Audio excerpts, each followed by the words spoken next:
Hello guys, welcome back. कैसे हैं आप लोग? तो देखो, आज हम लोग काफ़ी इंपॉर्टेंट टॉपिक पे डिस्कस करने वाले हैं, curvature and radius of curvature पे। तो डिफरेंशियल कैलकुलस में काफ़ी इंपॉर्टेंट हो जाता है ये, और बहुत ही ईजी है। एक बार आप समझ जाएंगे तो आप नहीं भूलेंगे, ठीक है। और एग्जाम्स में जो क्वेश्चंस आते हैं उसको डील करना ईजी हो जाएगा। तो बस आप लास्ट तक देखिए, बहुत मज़ा आने वाला है। तो कर्वेचर और रेडियस ऑफ कर्वेचर की बात करें तो कर्वेचर को जो सिंपल मतलब होता है ना, वो ये होता है कि कर्वेचर ये बताता है कि जो कर्व है आपका वो कितना शार्पली बेंड कर रहा है, कितना शार्पली मुड़ रहा है, ठीक है। तो मैं यहाँ पे सिंपली लिख देता हूँ, क्या बताता है curvature. Curvature measures measures how sharply how sharply curve bends, ठीक है। कर्व जो है कितना शार्पली बेंड कर रहा है, ये कौन बताएगा? ये बताएगा आपका कर्वेचर, ठीक है। बस यही चीज़ है। जिससे मैं आपको एक एग्जांपल देता हूँ। हम लोग भी क्या है ना कि जैसे कार वगैरह ड्राइव करते हैं, ठीक है। तो इस तरह से आप ड्राइव करते जाते हो, ठीक है, कार को। तो मान लो इस तरह का अगर कहीं पे कोई रास्ता है, तो आप समझो यहाँ पे बात को। जब हम लोग ड्राइव कर रहे होते हैं, तो अगर हम लोग बेंड की बात करें, तो यहाँ पर जो बेंड है, ठीक है, ये थोड़ा सा एक शार्प बेंड आया है, ठीक है। यहाँ पे भी एक बेंड है, लेकिन यहाँ पे बहुत ही ज्यादा शार्प बेंड आया है, जैसा कि आप देख रहे हो, बिल्कुल शार्प है, ठीक है। फिर यहाँ पे थोड़ा सा नॉर्मल जो है बेंड है।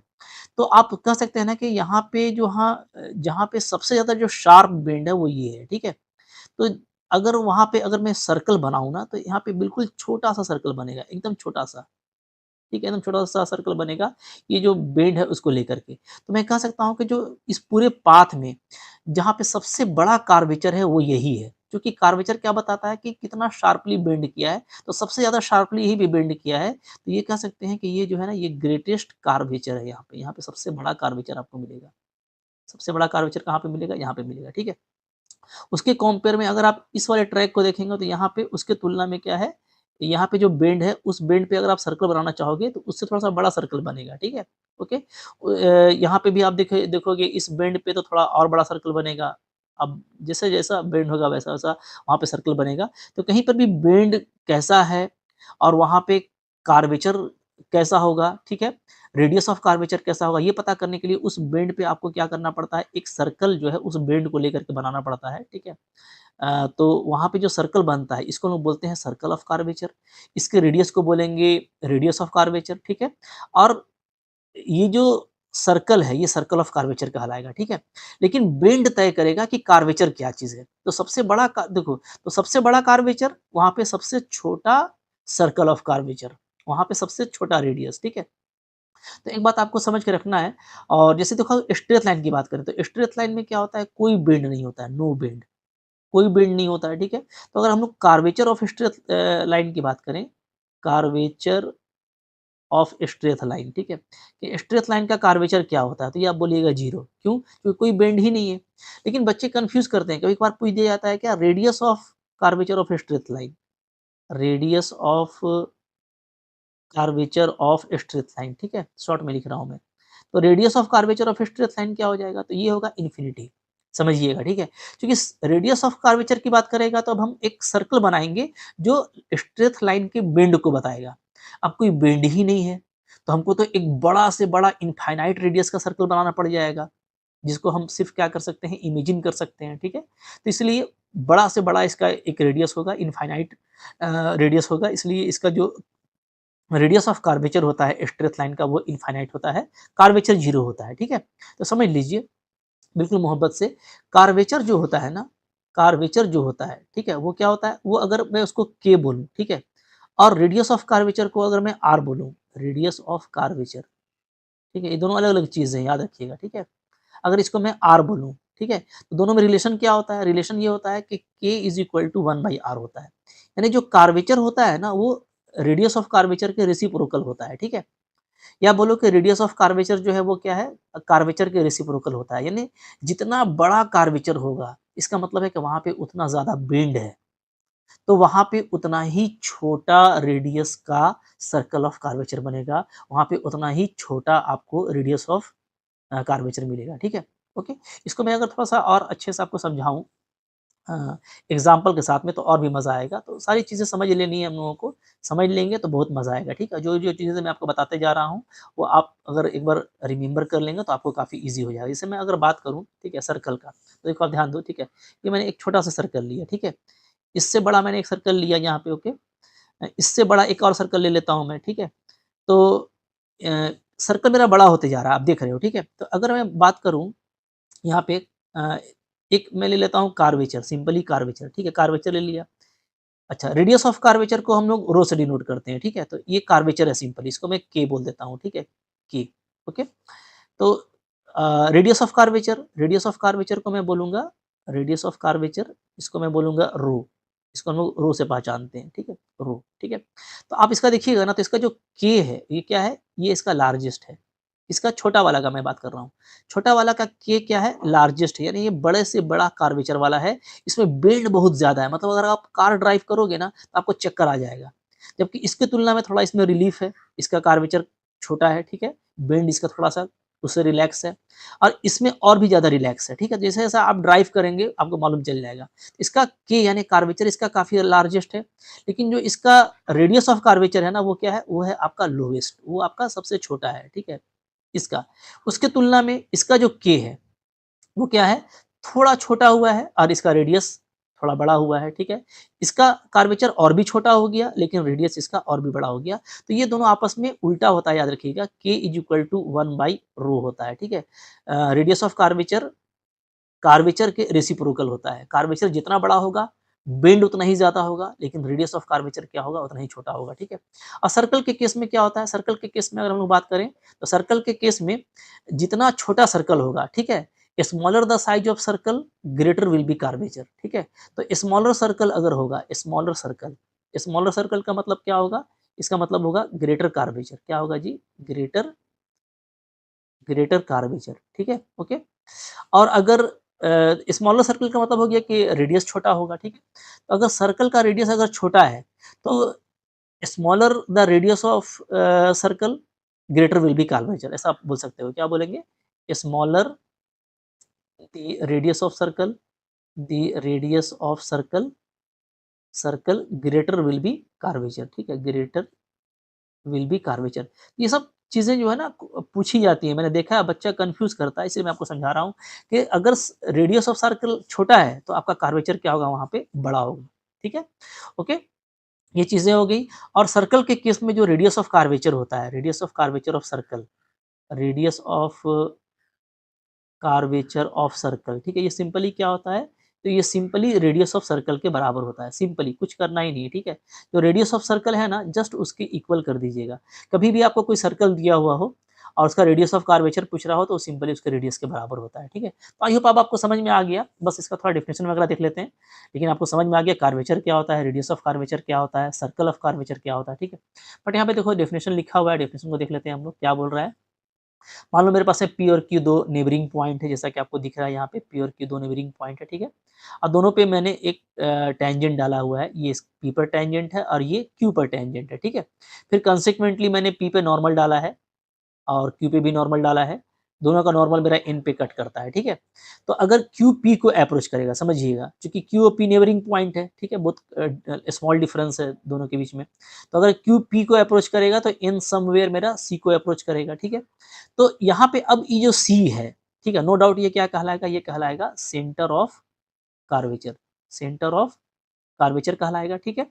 और ये जो CP है, C से लेकर के P तक, ठीक है? ये क्या कहलाएगा? ये कहलाएगा आपका रेडियस ऑफ कर्वेचर यानी रो कहलाएगा, ठीक है? ओके? तो सेंटर ऑफ कर्वेचर C को कहेंगे, CP को हम लोग कहेंगे रेडियस ऑफ कर्वेचर, रो से डिनोट करेंगे, ठीक है? और CP को लेकर के CP को रेडियस मान करके अगर कोई हम सर्कल ड्रॉ करते हैं, तो उसको हम कहेंगे सर्कल ऑफ कर्वेचर, ठीक है जी? क्लियर है?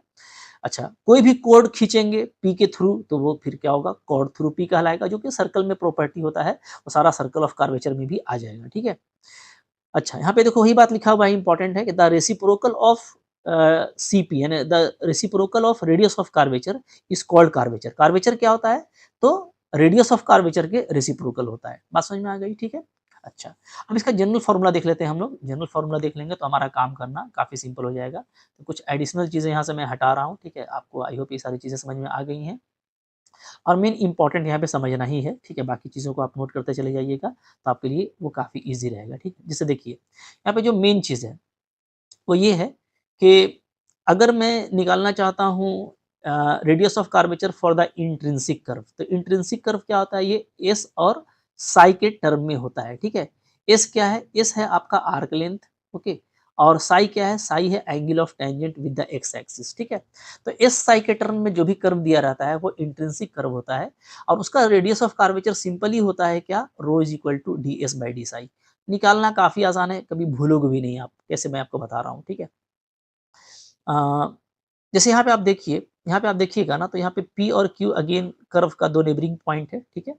एक मैंने P पे टेंजेंट लिया है जो कि साई एंगल बना रहा है, एक मैंने Q पे टेंजेंट लिया है जो कि Sai plus delta Sai angle बना रहा है, ठीक है।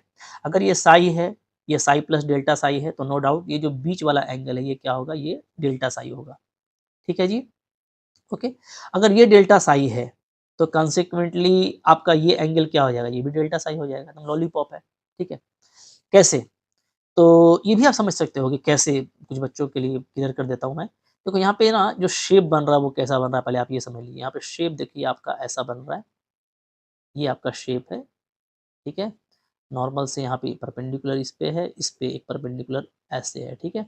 और ये मेरा हो गया इस टाइप से, क्लियर जी? ध्यान दीजिएगा, एकदम आराम से देखिए, कोई दिक्कत नहीं है। ये जो एंगल है आपका ये डेल्टा साई है, ठीक है, ये साई डेल्टा साई है, जैसा कि यहाँ पे दिख रहा है ये वाला।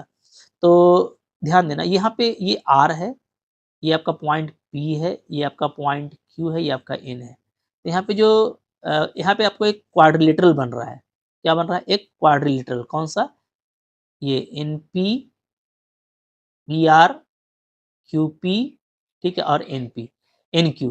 तो यहाँ पे पी आर क्यू एन एक क्वाड्रिलेटरल है, ठीक है। अब क्वाड्रिलेटरल में टोटल एंगल कितना होता है, 360 होता है, ठीक है। अब आप देखो, ये 90 डिग्री है चूंकि नॉर्मल है, ये भी 90 डिग्री है चूंकि नॉर्मल है, ठीक है। तो ये 90 हो गया, ये डेल्टा साई है, तो ये एंगल कितना होगा, तो ये एंगल हो जाएगा 180 माइनस डेल्टा साई। बात समझिएगा, ठीक है, ये एंगल कितना हो जाएगा, 180 माइनस डेल्टा साई। अब क्वाड्रिलेटरल का प्रॉपर्टी है कि अगर ये 180 माइनस डेल्टा साई है, तो सामने वाला क्या होगा, डेल्टा साई होगा, क्योंकि आमने सामने का जो एंगल का सम है वो क्या होता है, 180 होता है इन क्वाड्रिलेटरल। ऐसे भी चारों एंगल का सम निकालोगे तो 360 आ जाएगा, कहीं से भी आप देख सकते हो, ठीक है। तो भाई ये हो गया डेल्टा साई, ये डेल्टा साई हो गया। पी और क्यू को अगर मैं मिला देता हूँ, क्योंकि मेरा डेल्टा साई क्या है, काफ़ी छोटा है, तो पी और क्यू मेरा जस्ट क्या होगा, आर्क लेंथ डेल्टा एस के बराबर हो जाएगा, पी और क्यू, ठीक है। तो आप छोटा सा फॉर्मूला याद रखिए, क्या आप याद रखिए, एंगल इज इक्वल टू क्या होता है, arc by radius. Angle is equal to arc by radius, ठीक है। एंगल क्या है यहाँ पे, तो एंगल है मेरा डेल्टा साई, ठीक है। यहाँ पे आराम से कर देते हैं, एंगल क्या है जी, एंगल है मेरा डेल्टा साई, यहाँ पे लिख देते हैं डेल्टा साई, ठीक है। आर्क क्या है, तो आर्क है मेरा डेल्टा एस, ठीक है। और रेडियस क्या है, रेडियस है मेरा रेडियस ऑफ कर्वेचर रो, ठीक है। यहाँ से जैसे ही आप रो को निकालोगे तो रो क्या बन जाएगा, रो बन जाएगा मेरा delta S by delta Sai, ये बन जाएगा, ठीक है, रो को निकालेंगे तो। अब ये सारी चीज़ें छोटी होती हैं, डेल्टा साई आपका 10 टू 0 होता है, ठीक है। जैसे इसको आप 10 टू 0 कीजिएगा, ये बन जाएगा आपका D S by D psi. तो भाई आप चाह करके भी नहीं भूलोगे D S by D psi, ठीक है, ओके। तो आप चाह करके भी नहीं भूलेंगे कि रो इक्वल टू क्या होता है, D S by D psi होता है, जस्ट इस छोटे से फॉर्मूला से, angle is equal to arc by radius, ठीक है।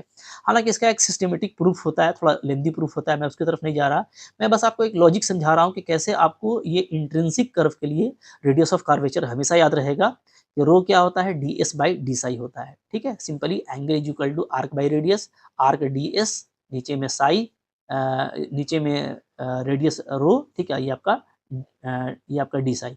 तो रो को अलग कीजिएगा तो D S by D psi आ जाएगा, ठीक है, क्लियर है। तो बहुत ही लॉलीपॉप चीज़ है, आई होप अब आप इसको कभी नहीं भूलेंगे और इसको आपको याद रखना है, ठीक है। चलो, अब देखो अब जैसे कर्व तो आपका इंट्रिंसिक भी हो सकता है, पोलर भी हो सकता है, कार्टेशियन भी हो सकता है, ठीक है। तो हर तरह के कर्व के लिए आपको अब आप रेडियस ऑफ कर्वेचर निकालने आना चाहिए। बहुत ईजी है, बिल्कुल मोहब्बत से आएगा। जैसे यहाँ पे हम लोग देख लेते हैं, ठीक है। यहाँ पे अब मैं थोड़ा-सा यहाँ पे क्लियर कर देता हूँ, ठीक है, ताकि बातें हम लोगों की अच्छे से हो सके। चलिए, अब आप देखोगे यहाँ पे आपको बोला गया है radius of curvature for the Cartesian curve.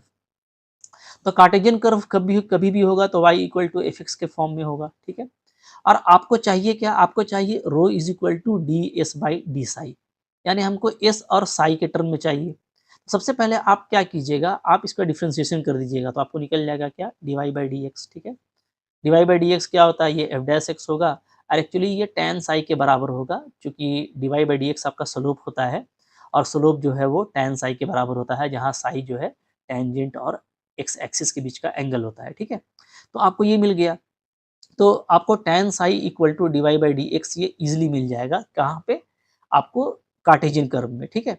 अब मोहब्बत से चूंकि हमको s चाहिए, अब हम दोनों तरफ s के रिस्पेक्ट में इसको डिफ्रेंशिएट कर देते हैं, ठीक है, differentiating with respect to s। तो tan साई क्या हो जाएगा, सेक स्क्वायर साई, साथ में D psi by D X, okay.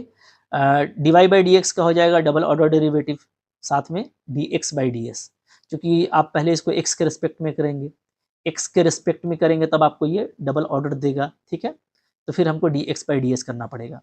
अब देखो D X by D S क्या होता है, तो ये होता है कॉस साई, ये सब मैंने आपको पढ़ाया हुआ है कि भाई tan साई क्या होता है, tan साई होता है D Y by D X, और यहाँ से मोहब्बत से याद रखना है कि tan होता है साइन बाई कॉस, तो जहाँ हमको साइन साई लिखना होगा तो हम क्या लिखेंगे, हम लिखेंगे D Y by D S, ठीक है। और अगर हमको कॉस साई लिखना होगा तो हम क्या लिखेंगे, हम लिखेंगे D X by D S, ठीक है। मतलब ऊपर वाले से साइन, नीचे वाले से कॉस, ठीक है। और दोनों को वापस डिवाइड करोगे तो साइन बाई कॉस आपका tan वही आ जाएगा। तो ये सब रटने वाली चीज़ें नहीं, आपको याद रहेंगी। तो कॉस साई क्या होता है, D X by D S होता है, ठीक है। तो जैसे ही हम कॉस साई के प्लेस पे D X by D S के प्लेस पे कॉस साई लिख देंगे तो मेरा ये आ गया। अब यहाँ से आपको निकालना क्या है, हमारा फोकस है इस पे, D S by D Sai पे, यही मेरा रेडियस ऑफ कार्वेचर है। तो इसको मैं जैसे ही यहाँ से निकालूंगा तो मेरा काम बन जाएगा। तो यहाँ से आप D S by D psi को अलग कीजिए, ठीक है। तो आ जाएगा sec square psi divided by this whole term, ठीक है जी। कॉस साई के ऊपर करेंगे तो सेक क्यूब साई हो जाएगा बाई सेकेंड ऑर्डर डेरिवेटिव। अब देखो हम लोग जानते हैं ना कि सेक स्क्वायर साई क्या होता है, तो ये होता है 1 प्लस टेन स्क्वायर साई, ठीक है।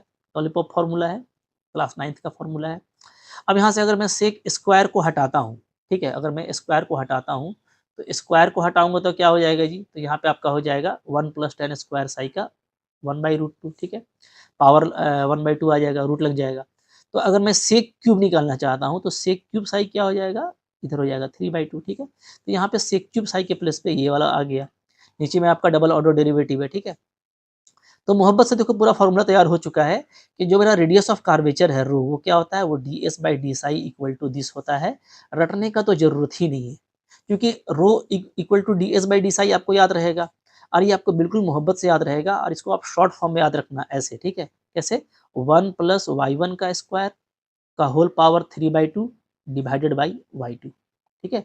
मतलब d Y by D x first order derivative है, इसको मैं वाई वन लिख रहा हूँ, और d two y by D x square ये आपका सेकंड ऑर्डर डेरिवेटिव है, इसको मैं वाई टू लिख रहा हूँ, ठीक है। तो जस्ट इसका जो एब्सोल्यूट वैल्यू है ना, वो आपको क्या देगा, रेडियस ऑफ कर्वेचर देगा, ठीक है। मतलब इसका नेगेटिव वैल्यू तो हमको लेना नहीं है, क्योंकि रेडियस ऑफ कर्वेचर एक तरह का लेंथ है, एक तरह का रेडियस है, तो नेगेटिव में अगर अगर आएगा भी तो आप उसको पॉजिटिव में ले लेंगे। ये सिंपल सा फॉर्मूला है भाई, बिल्कुल मोहब्बत से काम करेगा, चाहोगे भी तो नहीं भूल पाओगे, ठीक है। आगे देखो, कुछ यहाँ पे इंपॉर्टेंट डेफिनेशन वगैरह उसको देख लेते हैं, ठीक है। जैसे देखिए यहाँ पे है पॉइंट ऑफ इन्फ्लेक्शन, ये क्या होता है, तो for the curve at any point of the curve where the second order derivative is equal to 0 is called point of inflection. तो ऐसा पॉइंट जहाँ पे सेकेंड ऑर्डर डेरिवेटिव क्या हो जाए, 0 हो जाए, उसको हम लोग क्या बोलते हैं, पॉइंट ऑफ इन्फ्लेक्शन बोलते हैं, ठीक है, याद रखिएगा। अब देखो कुछ यहाँ पे क्विक एग्जांपल है, जैसे आपका पहला बोलता है find the radius of curvature at the point S sigh of the curve, ठीक है। तो एस और साई के टर्म में ही इंट्रिंसिक कर्व दिया हुआ है, तो भाई रेडियस ऑफ कर्वेचर क्या होगा, बहुत आसान होगा, D S by D Sai होगा, तो ये हमको बस निकालना है जस्ट, ठीक है। तो कुछ कीजिए मत, एस आपको गिवन है, इसको आप साई के रिस्पेक्ट में डिफ्रेंशिएट कर दीजिए, डिफ्रेंशिएट करेंगे साई के रिस्पेक्ट में तो क्या हो जाएगा, ए कांस्टेंट रहेगा, ई एम साई, और एम आपका बाहर आ जाएगा, ठीक है। तो ये आपको रेडियस ऑफ कर्वेचर मिल गया, ठीक है। इसी तरीके से यहाँ पे भी अगर आप साई के रिस्पेक्ट में करोगे तो क्या आ जाएगा जी, तो सी कांस्टेंट है, लॉग सेक साई का 1/सेक साई होगा, और सेक साई का फिर से हो जाएगा आपका सेक साई इंटू टैन साई, ठीक है। सेक साई कैंसिल हो जाएगा, तो आपका सी टैन साई आ जा रहा है, एकदम लॉलीपॉप है। इस तरह का अगर आता है ना तो आप तो बहुत जल्दी ही रेडियस ऑफ कर्वेचर निकाल लेंगे, और एग्जाम में आ जाता है, एमसीक्यूज़ में आ जाता है, ठीक है। जस्ट आपको ये फॉर्मूला याद होना चाहिए, बिल्कुल बिंदास आपसे ये सारा क्वेश्चन बनेगा, ठीक है। कुछ और भी देखो यहाँ पे प्रैक्टिस दिया हुआ है, वही लॉलीपॉप क्वेश्चन है। एस और साई में रिलेशनशिप दिया हुआ है, आपको रेडियस ऑफ कर्वेचर निकालना है, आपको कुछ करना नहीं है, साई के रिस्पेक्ट में डिफरेंशिएट करते चले जाइएगा, ठीक है।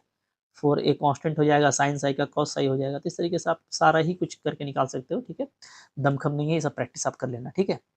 हाँ, अगर आपको देता है पोलर कर्व में, सॉरी कार्टेशियन कर्व में अगर आपको देता है, तो तब आप कैसे करोगे, ठीक है। इससे आपको यहाँ पे देखो कार्टेशियन फॉर्म में दिया हुआ है, find the radius of curvature at any point x y on the parabola y square equal to 4ax, ठीक है। तो Y square equal to 4ax यानी पैराबोला है, पैराबोला के एक्स वाई पॉइंट पे आपको कर्वेचर निकालना है, कुछ करना नहीं है। बिंदास Y square equal to 4ax दिया हुआ है, एक बार डिफ्रेंशिएशन कीजिए तो आपको 2y dy by D x equal to 4a मिल जाएगा, ठीक है। 12 की चीज़ें ये सब आप खुद से कर सकते हो, डिवाई बाई डी एक्स आपको ये मिल गया, ओके। तो कह सकते हो कि हमको यहाँ पे y1 मिल गया सिंपली, हाँ, फर्स्ट ऑर्डर डेरिवेटिव। अब आप इसका फिर से डिफ्रेंशिएशन करेंगे तो इधर आपका d by D x 2a by y होगा, तो 2a तो कांस्टेंट है, 1 बाई वाई का हो जाएगा माइनस 1 बाई वाई स्क्वायर, साथ में डिवाई बाई डी एक्स, ये सब आप जानते हो, ठीक है। डिवाई बाई डी एक्स का वैल्यू अगेन यहाँ पे पुटअप कर देंगे, 2a बाई वाई तो आपको ये मिल गया सेकंड ऑर्डर डेरिवेटिव, तो आपको y2 भी मिल गया, y1 y2 दोनों मिल गया, कुछ करना नहीं है। रेडियस ऑफ कर्वेचर क्या होता है, 1 प्लस y1 का square power 3/2 divided by y2, ठीक है। इसमें पुटअप कर दीजिए, यहाँ पे देखो वही चीज़ लिखा गया है, ठीक है। और डाल करके थोड़ा सा सिंप्लीफाई करेंगे, एलसीएम वगैरह लेंगे तो बिल्कुल मोहब्बत से आएगा, ठीक है। करने का जरूरत नहीं है, सिर्फ देखो मत, है ना, खुद से कर लो, बिंदास बन जाएगा। मैं आपको दिखा देता हूँ, जिससे देखो क्या आ जाएगा जी, 1 प्लस y1 स्क्वायर, तो y1 क्या है, 2a बाई वाई है ना, तो ये आपका हो जाएगा 4a square by Y square हो जाएगा, ठीक है, कब whole power 3/2 divided by y2, तो y2 मेरा क्या है, minus 4a square by y cube है, ठीक है। क्लियर है, 4a स्क्वायर बाई क्या है, डिस्टर्ब कर रहा है, 4a square by y cube है ना, वाई क्यूब, ठीक है। चलो, तो 4a square by y cube है। अगर आप एलसीएम लोगे ऊपर में, तो ऊपर में क्या आ जाएगा, ऊपर में आ जाएगा आपका y square plus 4a square का पावर 3/2 आएगा, ठीक है। नीचे जो वाई स्क्वायर है वो आपका बन जाएगा वाई क्यूब, ठीक है, चूंकि 2 तो आपका कैंसिल हो जाएगा, तो वाई क्यूब हो जाएगा। और यहाँ से आपका आ जा रहा है Y cube by 4a square, ठीक है जी। तो ये मेरा कैंसिल हो जा रहा है मोहब्बत से, ठीक है।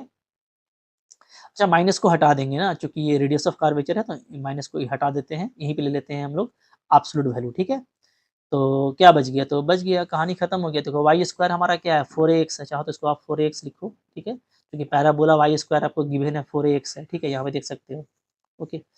तो 4ax हो गया, ये आपका हो गया 4a स्क्वायर का होल पावर 3/2 और डिवाइडेड बाई आपका हो जाएगा 4a स्क्वायर, ठीक है। अब यहाँ पे आप ऊपर में चाहोगे तो 4 को आप कॉमन लोगे, तो 4 कॉमन लोगे तो वो 8 बन के आएगा, क्योंकि वो 2 का स्क्वायर है, ठीक है।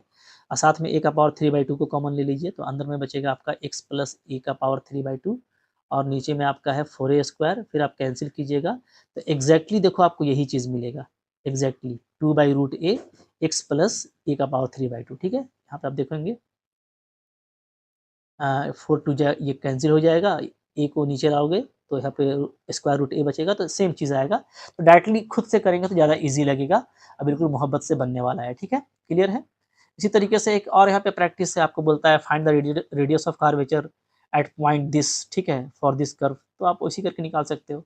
अच्छा, एग्जाम में ना ऑब्जेक्टिव क्वेश्चन आता है, जैसे एक बार एक क्वेश्चन आया हुआ था, क्या कि find radius of curvature, find radius of curvature curvature at point 2√2, 1 for x square plus y square equal to 9, ये आया हुआ था, ठीक है। तो ये क्वेश्चन देखिए, ये क्वेश्चन ना बिल्कुल कॉन्सेप्ट बेस्ड है, इसलिए कि हमको जो दिया है वो तो सर्कल है, ठीक है। सर्कल है, इसका जो रेडियस है वो क्या है, रेडियस इसका 3 है। तो सर्कल के केस में जो रेडियस ऑफ कर्वेचर होता है वो जस्ट क्या होता है, वो जस्ट रेडियस के इक्वल हो जाता है। तो यहाँ पे जो रेडियस ऑफ कर्वेचर होगा वो जस्ट क्या हो जाएगा, 3 हो जाएगा, निकालने का जरूरत ही नहीं है, ठीक है, कॉन्सेप्ट बेस्ड क्वेश्चन था।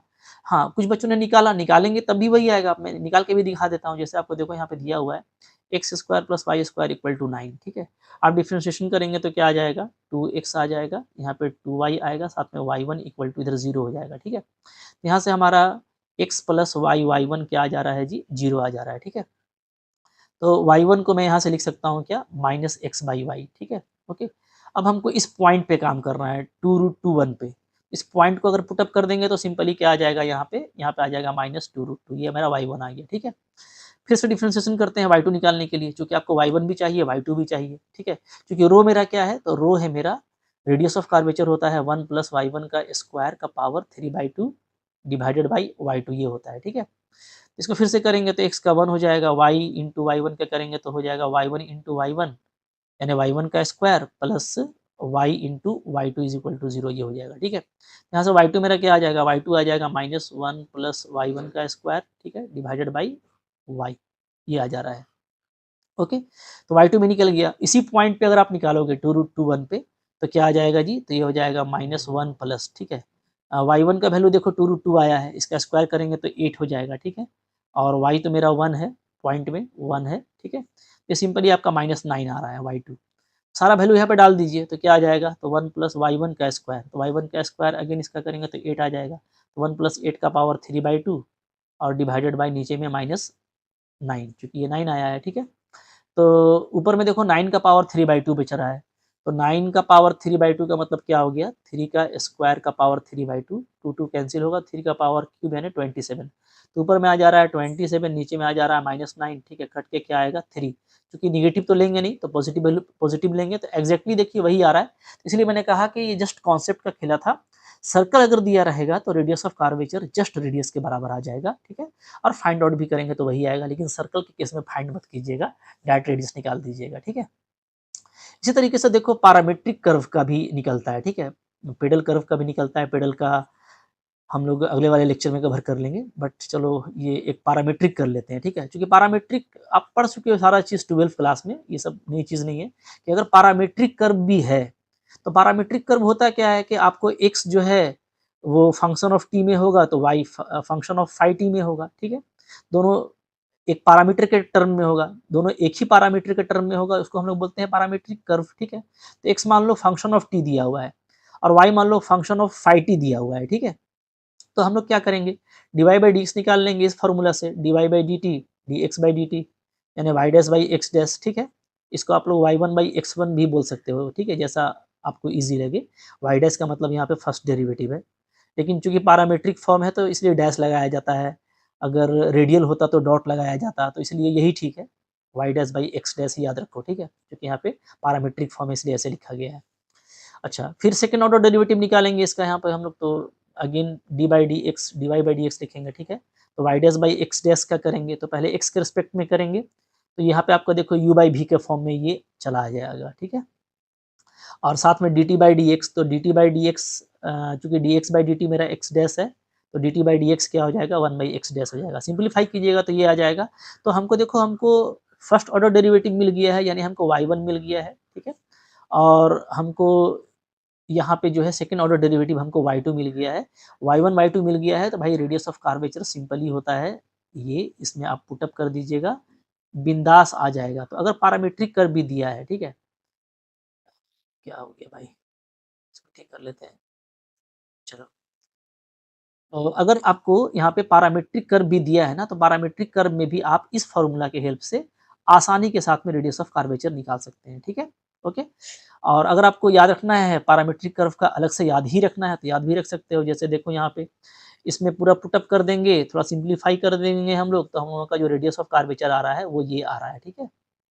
ये आ रहा है फॉर द पैरामीट्रिक कर्व, ठीक है, x dash plus y dash दोनों का स्क्वायर का whole power 3/2 divided by x dash y double dash minus y dash x double dash. बहुत लेंदी फॉर्मूला भी नहीं है, आसानी के साथ में आप याद कर सकते हो, ठीक है। एक क्विक एग्जांपल देख लेते हैं यहाँ पे, जैसे देखो आपको बोला गया है कि find the radius of curvature for the cycloid. आपको यहाँ पे दो पैरामीट्रिक कर्व दिया हुआ है एक्स और वाई, ठीक है। तो कुछ मत करो भाई, 12th क्लास के जैसा, पहले आप एक्स का D X by D T निकाल लो, वाई का आप D Y by D T निकाल लो, ठीक है। तो यहाँ से आपको D Y by D X मिल जाएगा, ठीक है, ये आ गया, तो ये मेरा निकल गया क्या, y1, ठीक है। इसी तरीके से डबल ऑर्डर डेरिवेटिव निकालेंगे तो d by D x of d Y by D x लिखेंगे, ठीक है। लेकिन डी बाई डी आपका जो फर्स्ट ऑर्डर डेरिवेटिव है वो टी का फंक्शन है, ठीक है। तो पहले हम लोग इसको टी के रिस्पेक्ट में डिफ्रेंशिएट करेंगे, ओके, यहाँ पे ऐसे, और फिर D T by D x लगा देंगे, तो ये चैन डिफ्रेंशिएशन है, आपको पता है। तो फिर आपको यहाँ से ये पूरा मिल जाएगा और D T by D x again आप यहाँ से डाल देना, dx बाई dt ये है, तो इसका रेसिप्रोकल हो जाएगा dt बाई dx, ठीक है।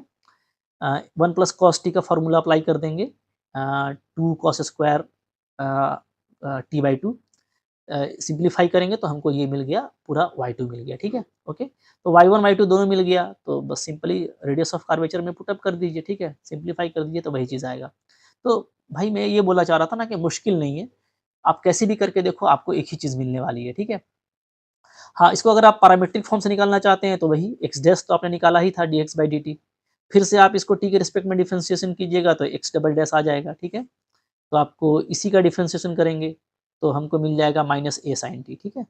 y डैश आपने निकाला था dy बाई dt, आपको a sin t आया था, फिर से इसका डिफरेंशिएशन करेंगे t के रिस्पेक्ट में तो y डबल डैश हमको मिल जाएगा a sin t का a cos t, ठीक है। तो सारा फिगर मिल गया।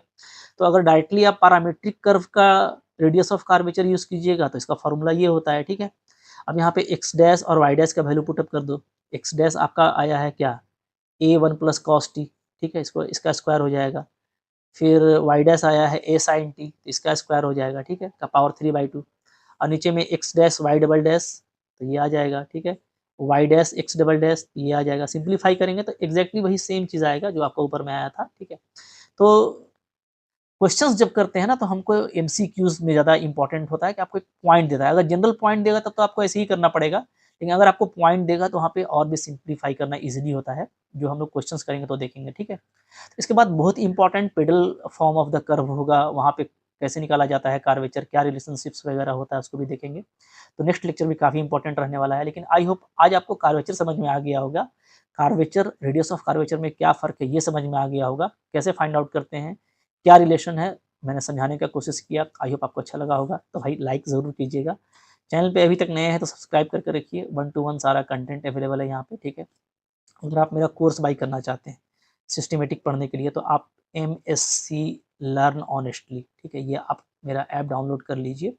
इस ऐप में जो भी आप कोर्स की तैयारी कर रहे हो, ठीक है, चाहे आप झारखंड से हो या किसी भी स्टेट से हो, पीजीटी की तैयारी कर रहे हो, लेक्चरशिप की तैयारी कर रहे हो, सीएसईआर नीट या किसी गवर्नमेंट एग्जाम की तैयारी कर रहे हो, जहाँ पे मैथ का ये सिलेबस है, तो मैंने हर तरह के कोर्स डिज़ाइन करके रखे हुए हैं। बहुत ही अच्छा फीडबैक है, रिजल्ट ओरिएंटेड कोर्स होता है मेरा, ठीक है, कहीं पे मैं कोई कसर नहीं छोड़ता। प्रैक्टिस कराने में, एमसीक्यू स्किल गेन कराने में, पीडीएफ नोट्स आपको मिलते हैं, आप मेरे से डाउट पूछ पाते हो, बहुत मज़ा आएगा, ठीक है। तो सिस्टमेटिक लर्निंग के लिए कुछ अपने ऊपर भी खर्च कीजिए, ऐप से पढ़िए, बहुत मज़ा आएगा, ठीक है। और डेफिनिटली इसको लाइक ज़रूर कीजिएगा, कोई कमेंट होगा, दिक्कत होगा तो कमेंट कीजिएगा, ठीक है। Thank you very much.